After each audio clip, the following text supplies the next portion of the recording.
Hi guys, welcome and welcome back to my videos. Hope you are doing well. My name is Isha and I'm a life coach, and today I'm going to talk about in-depth causes and solutions to overcome your self-sabotaging behavior, which is holding you back to be where you want to be.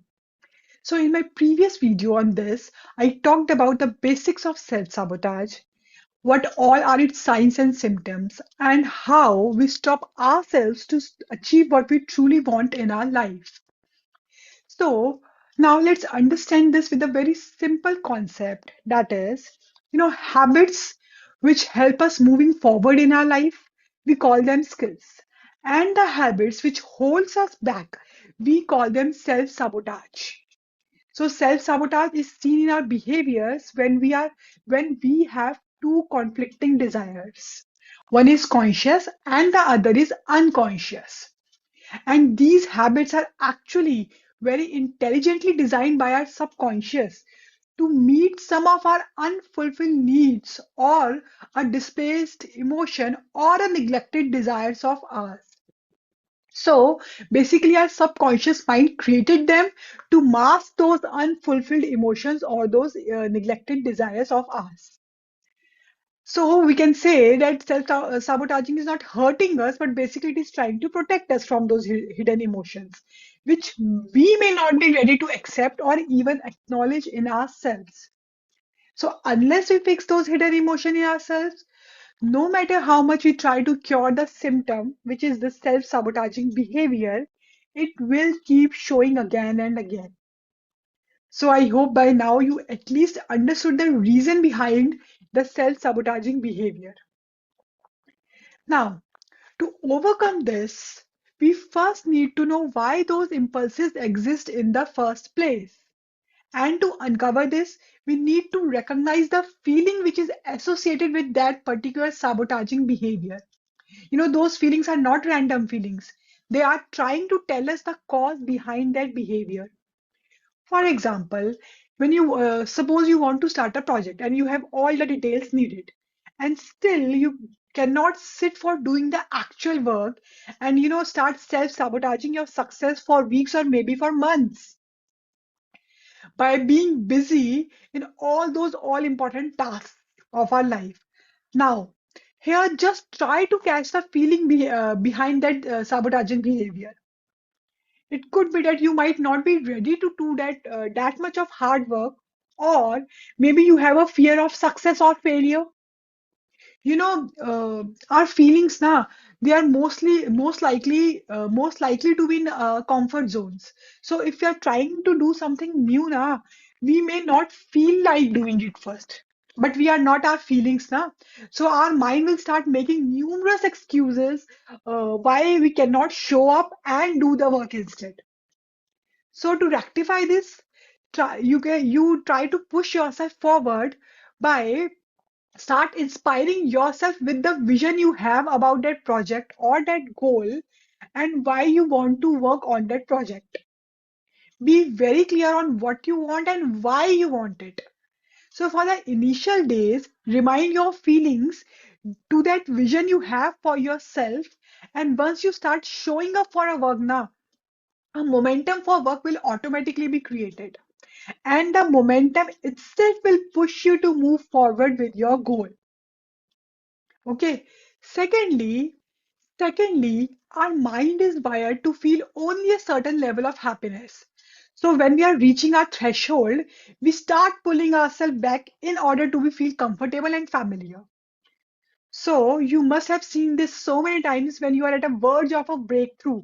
You pull yourself back from it because we are wired to be comfortable, not to be happy in our life. So to deal with this, just start slowly acclimatizing yourself to your new normal. Instead of shocking yourself into big changes, allow yourself to adapt slowly, and over time you gradually will shift your baseline to a new standard. Now, the third type of self-sabotage is doing it perfect. You know the all or none principle. Either you will do it perfectly or you will don't do it at all. So to counteract this behavior, just train your mind to show up and simply do it.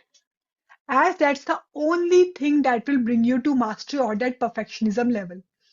So only and only focus on progress. And to I give you the best solution for this, just start quantifying your result. So start measuring every single day how many hours you worked on that goal of your life. And this will also in return motivate you to move forward. So, for example, if you want to be fit or lose weight, quantify how much time you spend at the gym or walking or jogging instead of weighing yourself every day. You know, your routine itself towards the goal will ultimately help you reach it and not just thinking about the goal all the time. Now, the other common self-sabotaging behavior is being busy. You know, you are doing everything else besides doing what is actually meant to be done. And you are so smart that you give justification to yourself very smartly, saying that because of this and this, you could not do the work, which is actually the most important to you.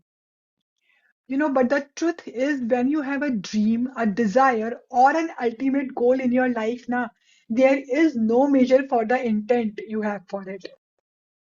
You can give yourself hundreds of excuses saying that you would have done it, but you didn't get the time. But it's never, never about what you intended to do. It's only about whether you did it or you didn't.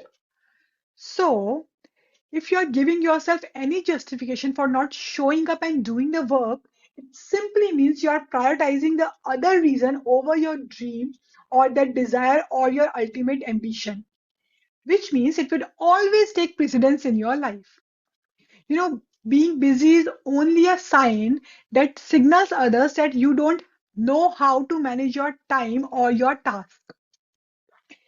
Guys, I always say one thing, taking action towards what you want is hard, and staying stuck where you are is equally hard. So, but when you take action to make a change now, there is a hope that you might reach where you want to be.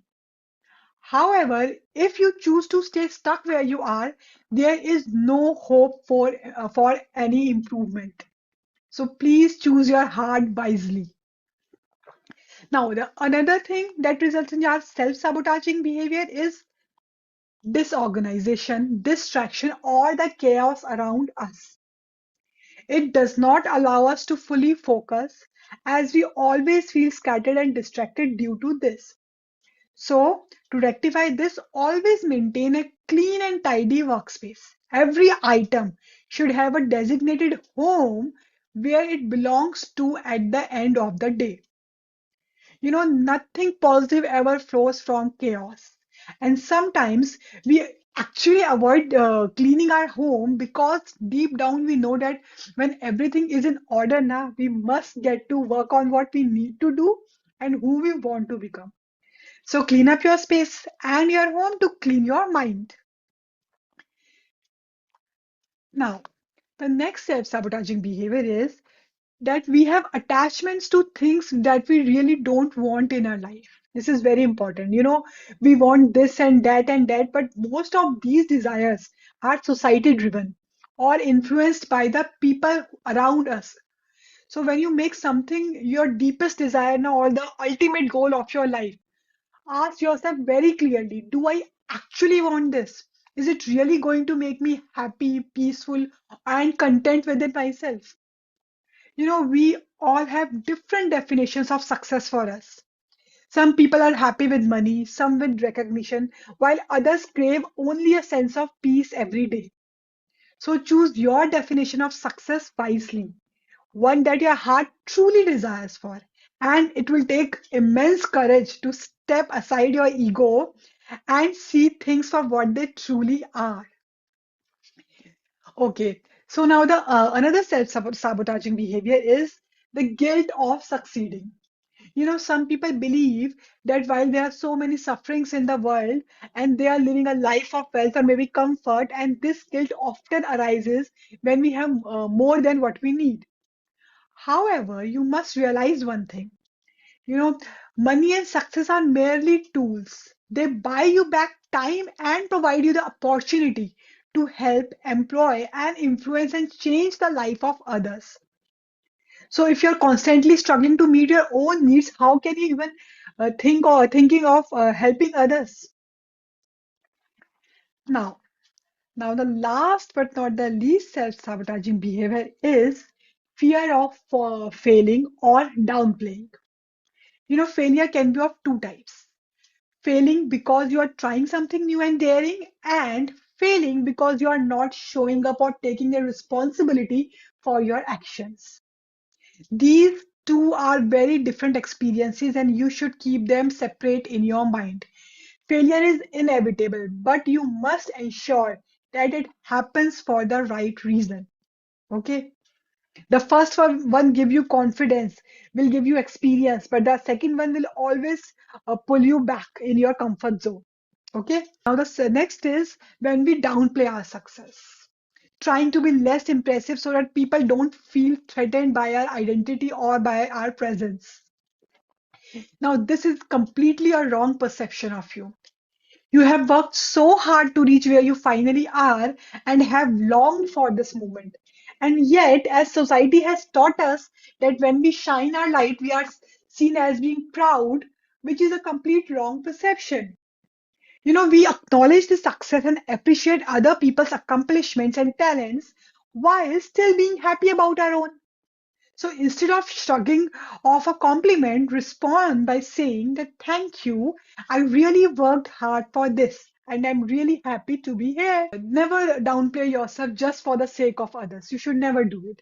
That's all for today. I hope that by watching you have gained a little more clarity on your self-sabotaging behavior and the solutions you can try to overcome them.